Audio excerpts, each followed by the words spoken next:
Welcome to Access Your Leadership, where we share inspiring career stories and talk about ways you can level up your own leadership potential. I'm your host and coach, Hakim, and today I want to talk about self-love. No, not that self-love. Get your mind out of the gutter. This is not that kind of podcast.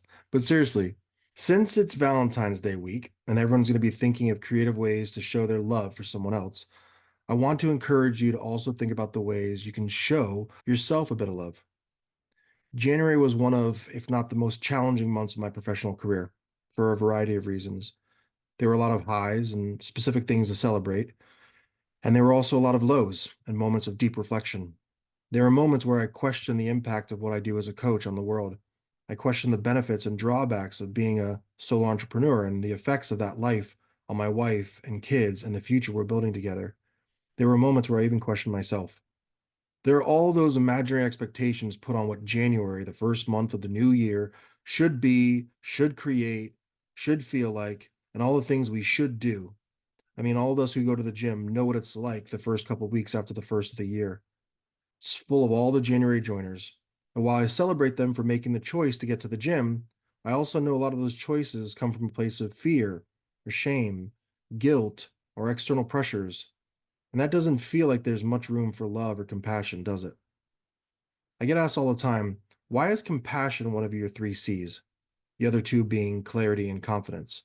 People get why clarity and confidence are two things that leaders ought to possess to be effective at leading people, their businesses, even their families. But why compassion? To me, it's obvious that being compassionate to the people we lead is important. We are all different people with different lives, different strengths, vulnerabilities, fears. We have different experiences and different pressures, different goals and different dreams. So it's incredibly important to lead with compassion. I also tell people that compassion is actually one of my top three core values. And compassion is different than empathy. You may have heard me mention this before. Empathy is so important in how we relate to others, personally or professionally. Empathy is an awareness of other people's emotional experiences and the ability to feel those same emotions from their perspective. Compassion is an emotional response to empathy or even sympathy with the added desire to take action to help the other person. So for me, that's why compassion is one of my core values and one of the three C's in terms of what I do for my clients. But compassion, in my mind, isn't just about other people. Compassion is something we need to show ourselves. Imagine being able to step outside yourself and have a conversation with yourself during a particularly challenging time. What does that conversation sound like? Is it supportive? Is it understanding, empathetic, loving? Do you show yourself compassion? I mean, do you reflect on your own struggles or even exciting goals without judgment and with the desire to understand and help? Be honest. What would that conversation sound like? And if it's not loving, why? Whose voice is it really that's talking back to you that way? Because at the end of the day, why would we want to be more loving with ourselves? And sure, some may say because it's how I motivate myself, or that's how I get myself moving. And perhaps there's room for tough love, yeah. But I'd ask again, where does that come from? Who talked to you like that at some point where you thought that was the best way to support and motivate yourself into doing things?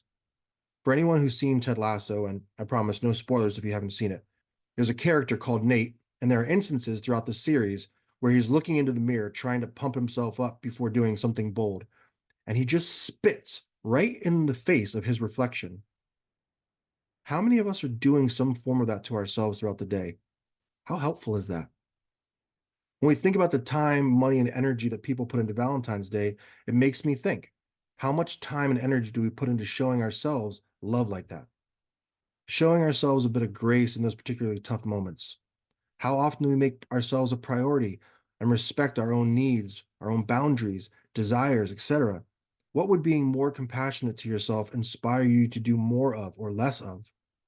I know I spent a lot of January beating myself up. And when I caught myself and could look at all of what I was doing for myself, my family, my clients, my business, from a place of innocence, love, patience, and compassion, it all didn't feel so heavy. I treated myself as well as I treat those around me because it all starts with me.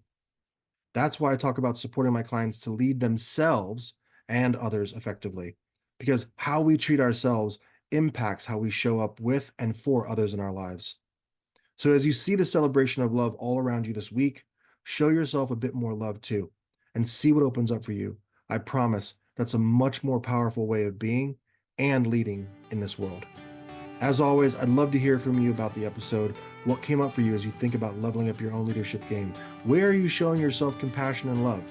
And please, if you've enjoyed the episode, I encourage you to like and subscribe. If you want to connect with me, you can find me on LinkedIn at Hakim A. Lockdar or at lockdarcoaching.com.